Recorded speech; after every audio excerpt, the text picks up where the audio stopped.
Hello, everyone, and welcome back.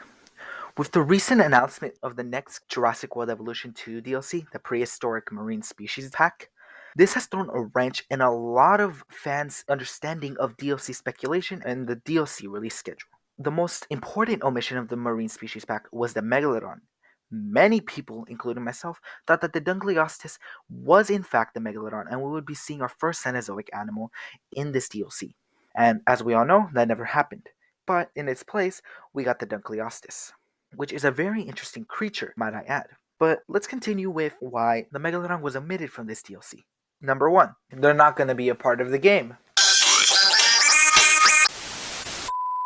Yeah, I really do not think that a lot of people are going to be happy with that conclusion.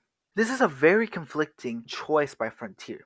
Many people now believe for 100% that we will not be getting Cenozoic animals for Jurassic World Evolution 2. But honestly, I think the omission of the Megalodon could also be used to prove that we could be getting Cenozoic species in the game. We could say that Frontier choose to omit the Megalodon from this DLC to save it for a Cenozoic DLC. We could also say that Frontier chose to omit the Megalodon from this DLC because zero Cenozoic animals will be coming into Jurassic World Evolution 2. Now, as we've also seen in the Marine Species Pack, we received the Nothosaurus. I used to believe that we would be getting a second Camp Cretaceous DLC that would include the missing species from Camp Cretaceous, one of them being the Nothosaurus. But as this animal was instead a part of the Marine Species Pack, I now believe that that idea is now thrown out the window. But this implies something greater. This means that the missing species that we have yet to see in the game that were present in the Jurassic canon are probably going to be included in other types of DLCs. The four species that we are missing are the Spinoceratops, Microsauratus, Tarbosaurus, and most notably the Smilodon. The Spinoceratops is a very interesting case. Before, many people were conflicted on whether this animal would be a part of a hybrid DLC or a second Camp Cretaceous DLC. As the second Camp Cretaceous DLC is no longer on the table, I definitely do believe we'll be getting a hybrid DLC at one point. Microsauratus and Tarbosaurus both have something in common. They came from Asia. It is really possible that we could be seeing an Asian DLC that could include both of these animals. It is also possible that we could be getting one of these animals for free on the second anniversary of Jurassic World Evolution 2. The Microsaurus could also fit very nicely in a novel or anniversary DLC. I'm 100% certain that those three species will be included in Jurassic World Evolution 2's lifetime at some point. But now let's move on to the most notable species, the Smilodon. The Smilodon is a very interesting case. It is also a Cenozoic animal similar to the Megalodon. The Smilodon, as the second Camp Cretaceous DLC is no longer on the table, if this animal is going to be included, there is only one option, a Cenozoic pack. This is a very controversial thing that a lot of people have been arguing about, especially with this latest DLC. But here is where the Dunkleosteus comes in. The Dunkleosteus is a very unique species and has changed my thoughts on how I think of DLC speculation and on the DLC release schedule.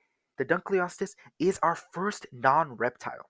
Although we have seen non-dinosaurs, such as the Lystrosaurus and Dimetrodon, the Dunkleosteus is not a reptile like every other species in the game. It is a fish. This is very notable, as many people do not want non-reptiles, yet here we are with the Dunkleosteus. It is also our first Devonian animal.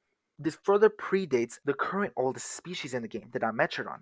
The Dunkleosteus is now the oldest species in the game. It also goes against Frontier's word, as I don't know if you guys remember, but the first time the Megalodon was thought to have been in the game, it was during the base game speculation. When we first saw the Tylosaurus' tail fin, and we thought it was the Megalodon's dorsal fin. Frontier said in that thread that they would not be adding animals past marine reptiles.